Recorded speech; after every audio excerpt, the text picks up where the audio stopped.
या कलियुगामध्ये आपण पाहत आहोत की मोठ्या प्रमाणामध्ये भ्रष्टाचार, अत्याचार, अनिती, असत्य हे मोठ्या प्रमाणे थोपावले आहे। अशा या कलियुगामध्ये सत्याच्या वीज रोवण्यासाठी परमेश्वराला एका महापुरुषाची गरज भासली आणि परमेश्वराने एका महापुरुषाची निर्मिती केली। तो महापुरुष जो मोह, माया, अहंकार याच्यापासून अलिप्त आहे। ती सांगते की माणुसकी हा धर्म जगातील सर्वात श्रेष्ठ धर्म आहे।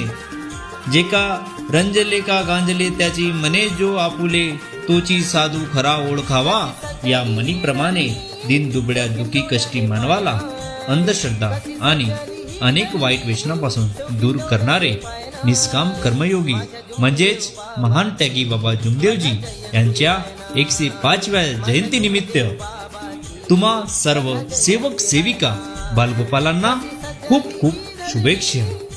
डोळ्याने पायना कशी सजली ही धरणी, चौकीन डोळ्याने पायना माझ्या जुमदेव बाबाची बघा जयंती हाय ना, माझ्या जुमदेव बाबाची बघा जयंती।